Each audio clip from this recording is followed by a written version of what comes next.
Next up, we will be starting the FedEx Small Business Grant Contest, a program by FedEx to award small businesses with grants to support their operations, fuel growth, foster innovation, and nurture new ideas.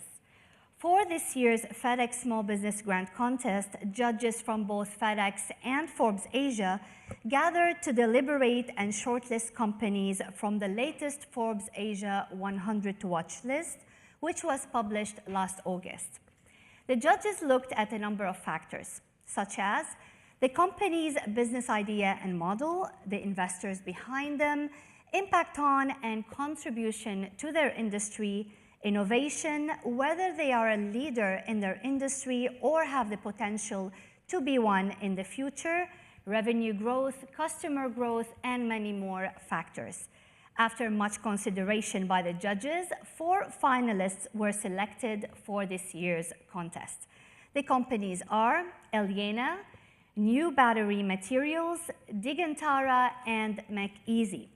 Now, shortly, we will be inviting the founders of these 4 companies on stage to present a 5-minute pitch, where they will share about their company's conception, growth, and vision. Their presentations will be evaluated by a panel of judges from FedEx and Forbes Asia. And now, let's get started and invite the first company.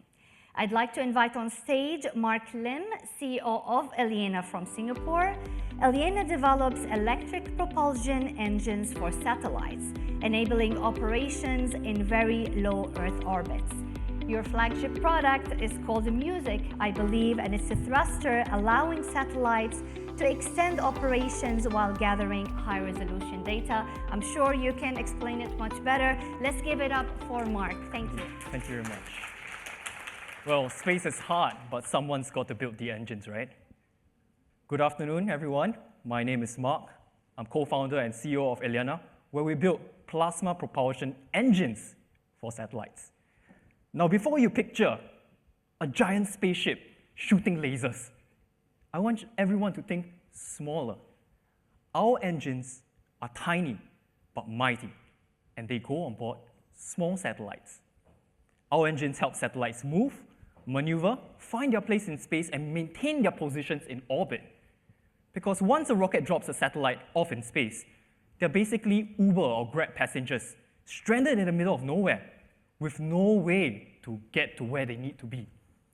You see, we started Aliena in 2018, where we realized that the satellite or space industry was undergoing its very own Avengers Assemble moment, where all of a sudden, tens of thousands of satellites were scheduled and planned to be launched, but with no good way for them to get to where they needed to be.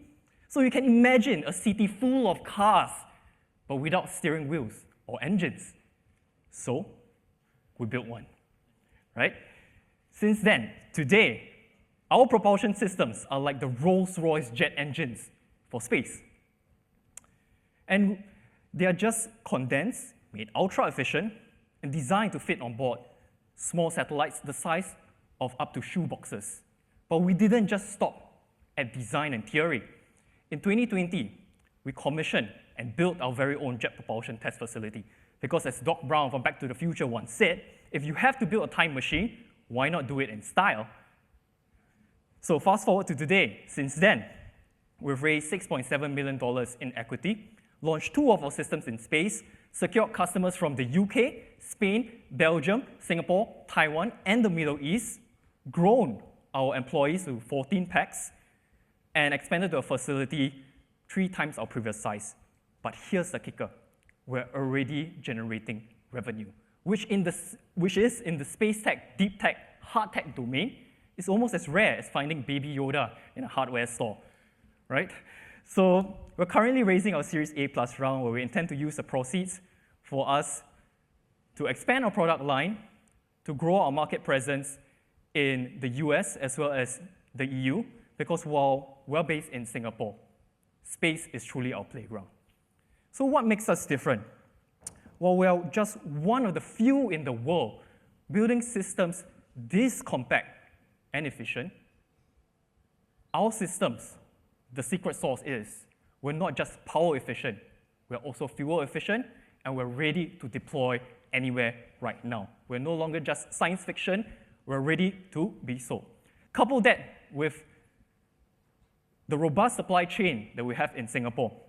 We offer reliable lead times as well as cost competitiveness. We're not just enabling the current satellite market, we are also spearheading new frontiers at very low Earth orbit. That's where satellites will be able to capture images so sharp that you might want to just go up to your rooftop and check to see whether your roof tiles are aligned. But jokes aside, this new domain in space also opens the doors to emerging applications such as quantum key distribution and ultra-low latency communications, which far outpaces what is commercially available on the market today. In 5 years' time, our goal is clear: to emerge as the industry standard for satellite mobility, just like what Intel is for chips, and just like what NVIDIA is for AI. Or to borrow from a galaxy far, far away, we do not just want to be in space, we want to move it. So if you think that space and the satellite industry is the next gold rush, we're not digging for gold, we're selling the shovels. Thank you very much. My name is Mark, and I'm from Aliena. That was Mark Lim, CEO of Aliena. Thank you, Mark. And now I'd like to invite on stage Bryan O, co-founder and CEO of New Battery Materials. New Battery Materials recovers the critical material, which is lithium, from waste LFP batteries using a patented electrochemical redox targeting system. By consuming primarily electricity and water in its process, the startup aims to reduce the environmental footprint and cost of lithium recycling. Hi everybody, good morning, good afternoon. My name is Bryan. I'm the co-founder and CEO of New Battery Materials, and we are the future of battery recycling. We've developed a patented electrochemical process to recycle lithium batteries. But in simple terms, we use water and only electricity to recycle these batteries. We specifically recycle a type of lithium battery called lithium iron phosphate, or LFP for short. It is a battery chemistry that you would see in electric vehicles, like your Tesla, your BYD.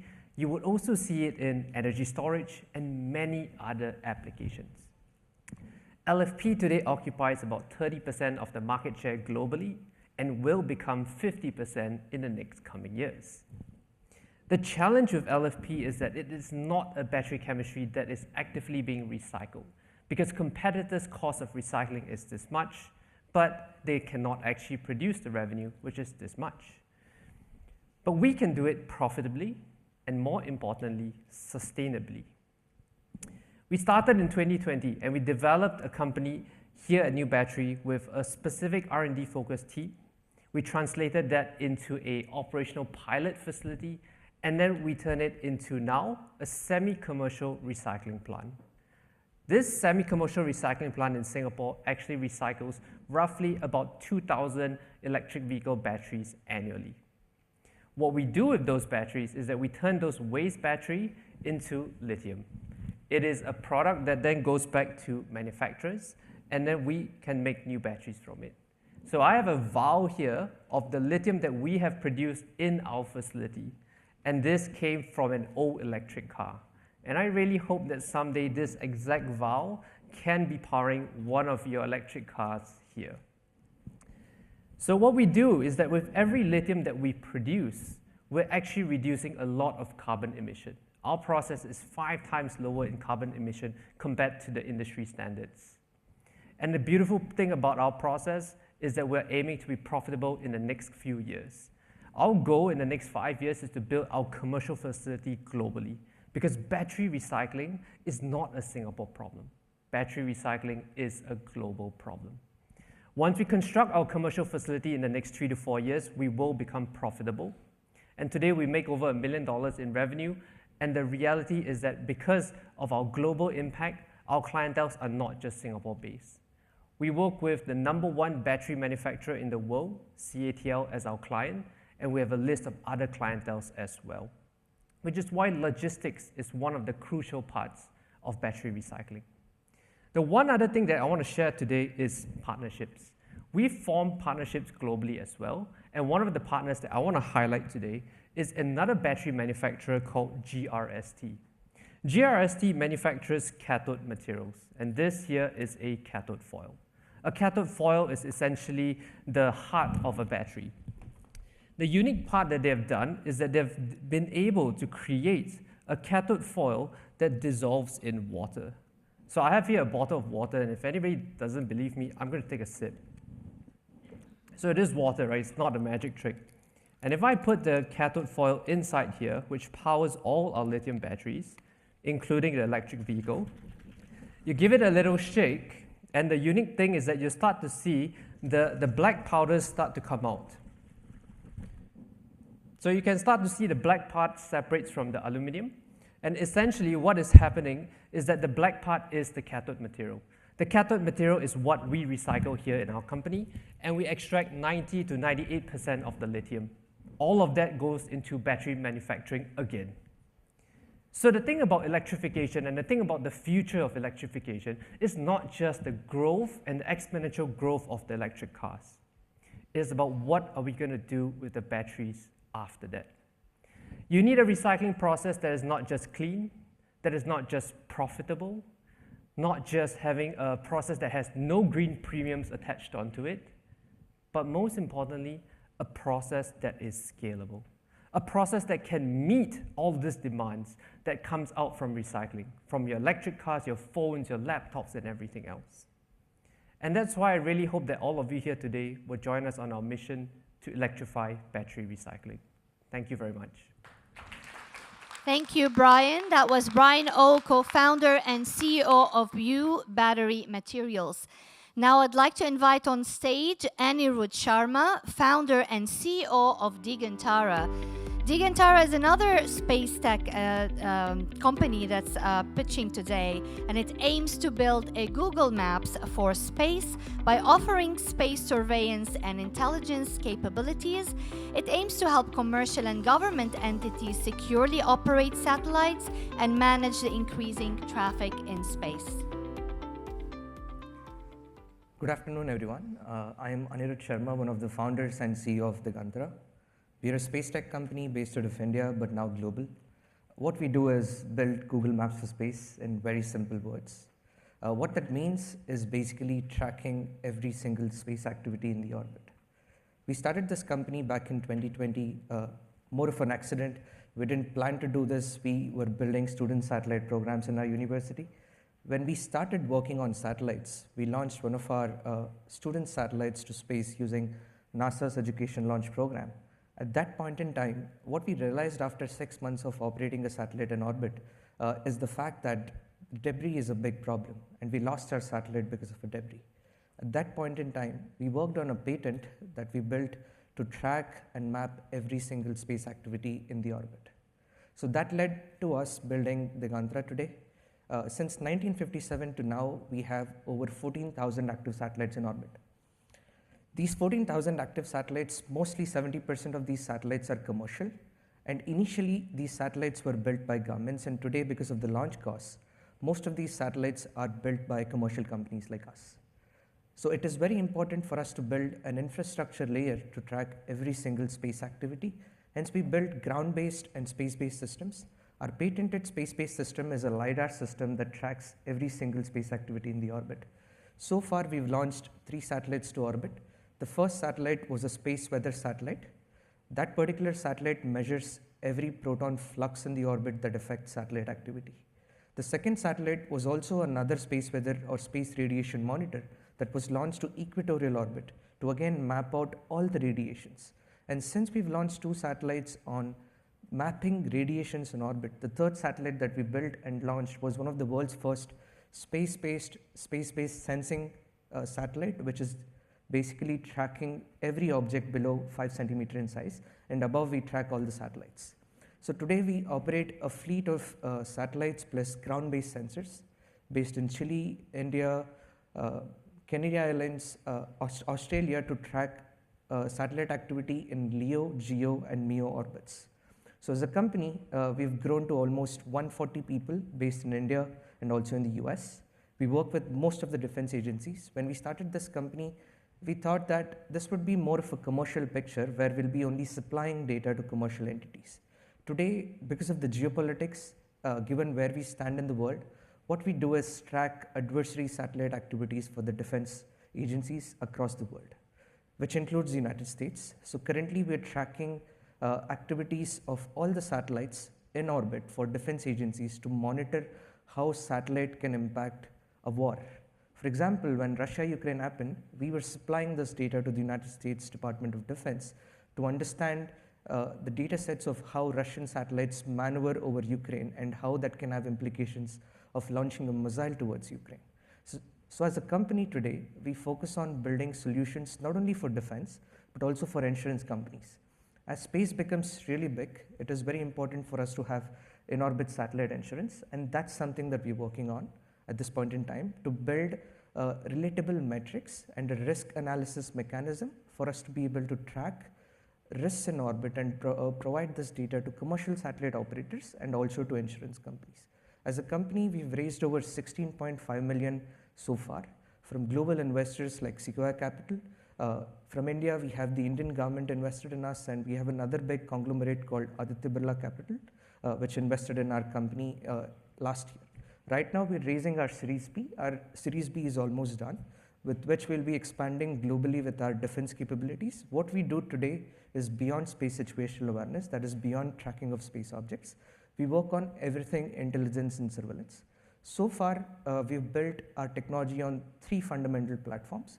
The first one is hardware, that is essential to track every single space activity. So we build the satellite in-house, we build the sensors in-house right now, that is potentially tracking objects in space, and the same technology can be used for various applications. For example, missile warning is another big area that we are focusing on right now. We're working with governments of Japan, US, a joint program to track missiles over Pacific region. So with an offshoot of the same technology, this can be used for anything intelligence in the defense domain. With that, I'm Anirudh Sharma from Digantara. Thank you.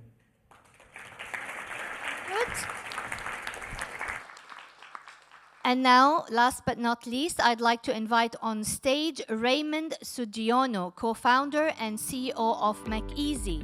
McEasy helps transportation companies monitor their fleets with software and IoT technologies like AI cameras, GPS, and sensors.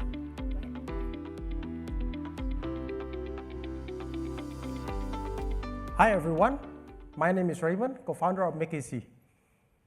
McEasy is B2B SaaS and IoT platform, building safer, smarter, and more efficient logistic ecosystem in Indonesia, one fleet at a time. So imagine this, truck crash on highway, some drivers sleep behind the wheel, fuel vanish, nobody know why.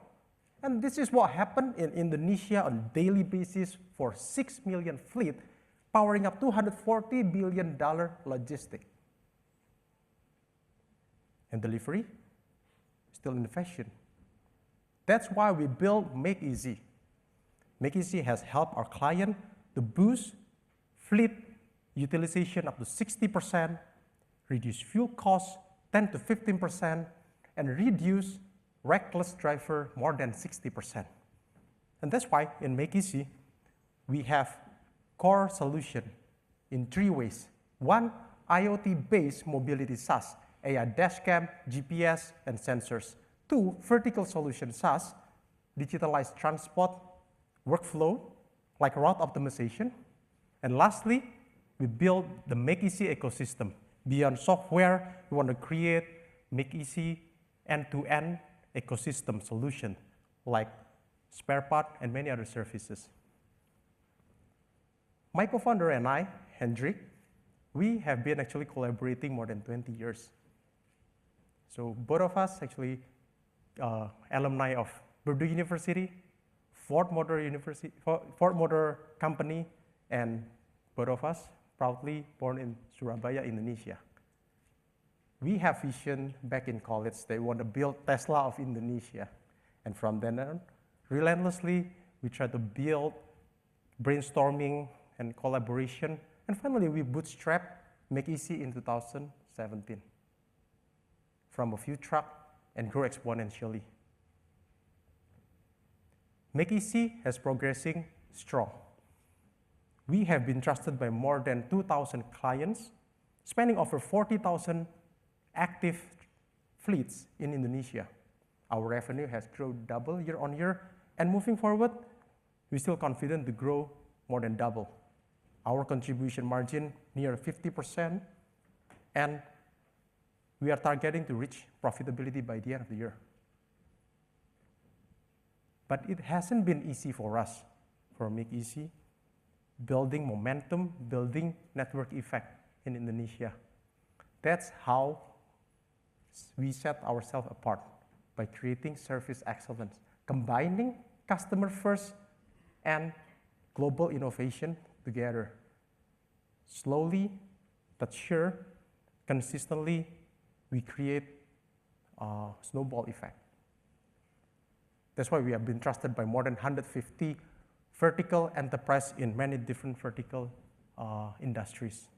For example, in Delivery Express, like JNE and RPX FedEx. Do you know that 37 of the company in lack of mid-mile visibility, McEasy built comprehensive delivery management system. In public transportation, like state-owned enterprise in Indonesia, like Transjakarta, do you know that 90% of crash happens due to driver fatigue? McEasy built TrackVision AI dashcam. And lastly, in mining, do you know that 60% of accident is due to vehicle related? McEasy built integrated mining fleet management system and many other solutions that we built in verticals. So McEasy has fundraised more than $12 million from notable investors like East Venture and Granite Asia. This is why 3 reasons McEasy were investing. Number 1, vertical enterprise expansion. We built subject matter expert in top-of-mind clients one by one in Indonesia.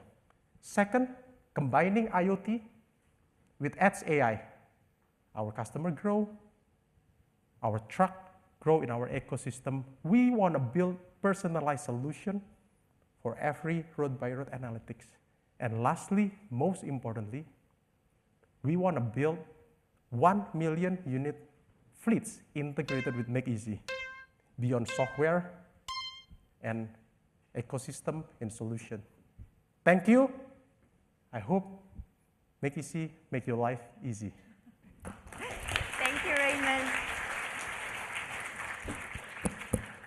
Thank you, Raymond. That was Raymond Sutjiono, co-founder and CEO of McEasy. And there we have it. Those are the 4 finalists of this year's FedEx Small Business Grant Contest. Please give them one more round of applause. Thank you. And now it's time to announce the results of the FedEx Small Business Grant Contest. Earlier, we saw pitches by 4 standout 100-to-watch companies: Aliena, New Battery Materials, Digantara, and McEasy. After much discussion and deliberation by the judges from Forbes Asia and FedEx, they have made their decision, and we are ready to announce the results. Before we do that, please see a short message from our sponsor, FedEx. The hustle. It's your constant pursuit of what's next. Always forward, always curious, never stopping. We see it in your passion. We see it in that unmistakable fire in your eyes. At FedEx, we respect your hustle. Those same things that drive you, drive us. And we're right here beside you to help you deliver. FedEx, where now meets next. Thank you.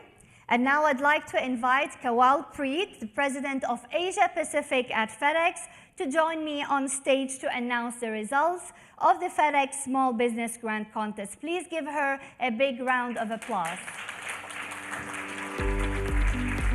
Hi, good. So So good to see you with us again, Kawal. Thank you for joining us today. Great to see you, Rana. This Yeah. has become our annual ritual. I know, right? I love it. Better than the virtual one, Yes, right? indeed.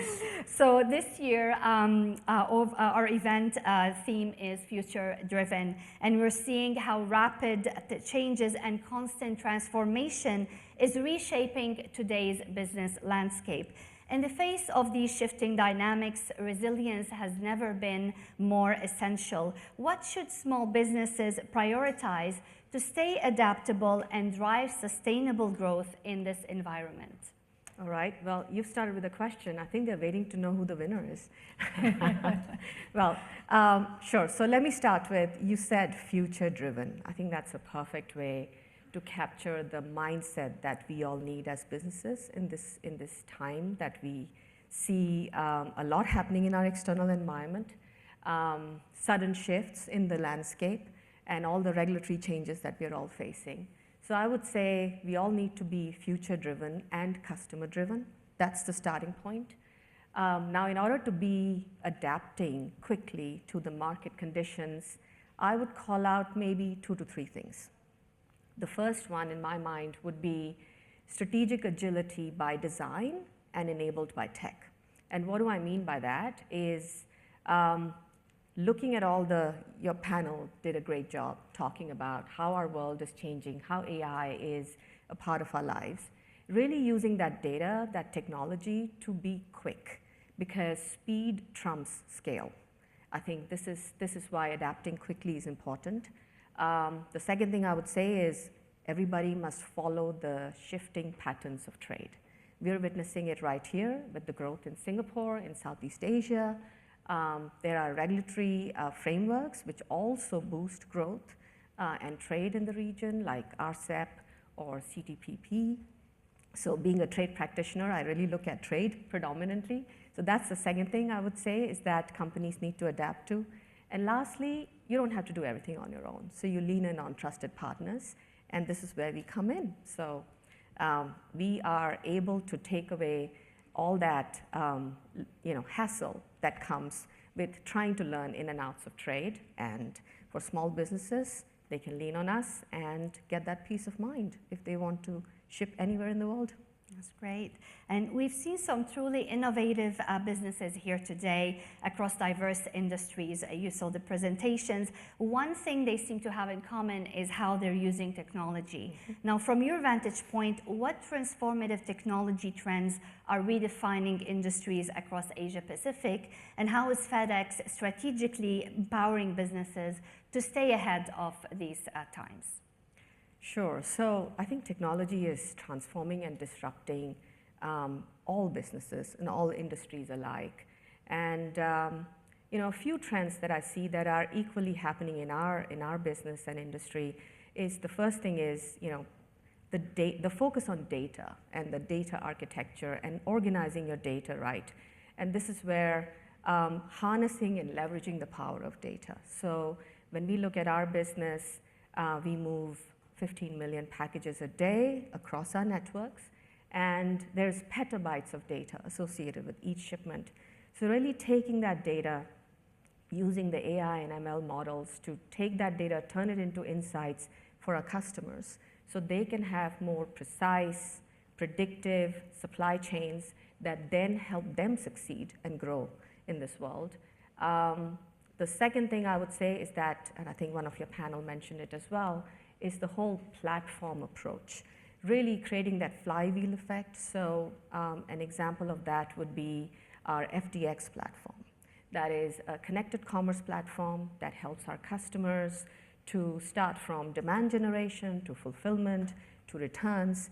And that's a platform where we're also building other solutions. So basically, it's a connected ecosystem where customers are able to leverage the power of the technology that we've put in place using the data in our system with all the shipments, with all the industries, and they are able to then leverage it. So the AI is powered by the chips, and those are the chips that we move as well.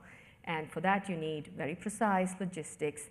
So that's an example of how technology powers solutions for our customers. But also, I mean, if you look at FedEx, we started as a large physical network, right? So we are a traditional business. Someone made that comment as well. But that's how we are transforming, which is using the power of AI and becoming more efficient in how we do things. So things that used to take months with our digital twin now take us days, if not hours.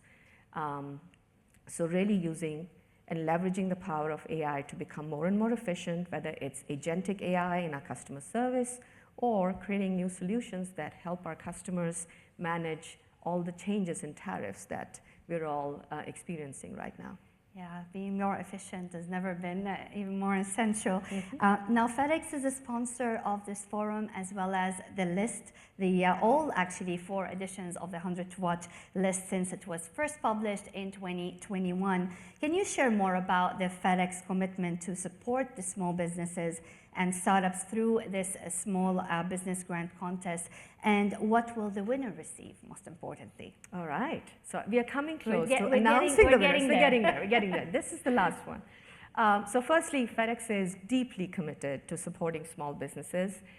Small businesses power economies around the world. They also drive community prosperity, and small businesses really need that resources, recognition, and reach. And this is where we want to play a role because these small businesses eventually grow big, and then we are also very happy to take their business. So for the small businesses, I want to start off by thanking the team here, Alfie and Forbes, both working together every year. This is the 4th year we're organizing this, but this whole approach started 10 years ago in the United States and is now available across 31 countries. So we're really happy that we get to participate in helping small businesses grow. So today, the winner receives a $30,000 award, and the 3 other companies will receive $13,000 each. And now we are getting close to your final question, yes, right? So everybody is a winner essentially, but we do have one bigger winner. All right. So it's time to announce the results. Will you give us the honors and tell us who the winner of this year's FedEx Small Business Grant Contest is? All right. And before I do that, I must thank the judges who said it was a very close fight. So a big congratulations to our winner today, which is Digantara. Digantara from India. Anirudh, please welcome. Congratulations. Oh, yes. Congratulations, Anirudh.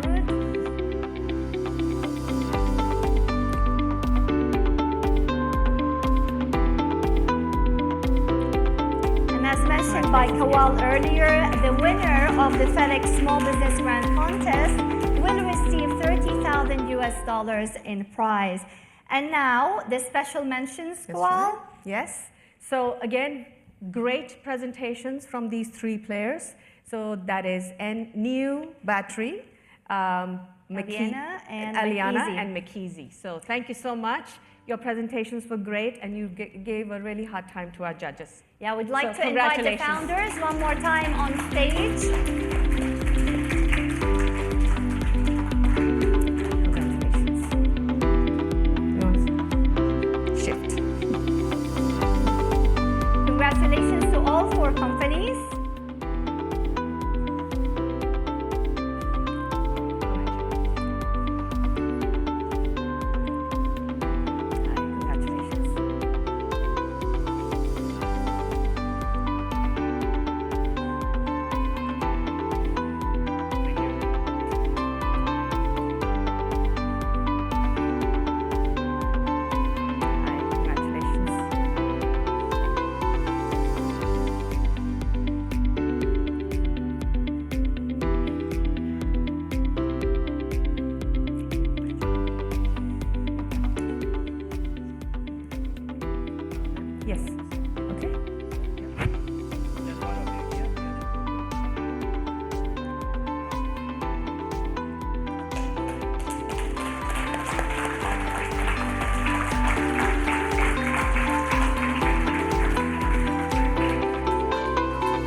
us today. And again, I'd like to extend our appreciation for FedEx for sponsoring this event once more. And thank you so much for the support and for the support of small businesses like the ones we've seen today. Well, the pleasure is ours, and Yeah, thank you, thank Rana. you. I hope to see you next year. Absolutely.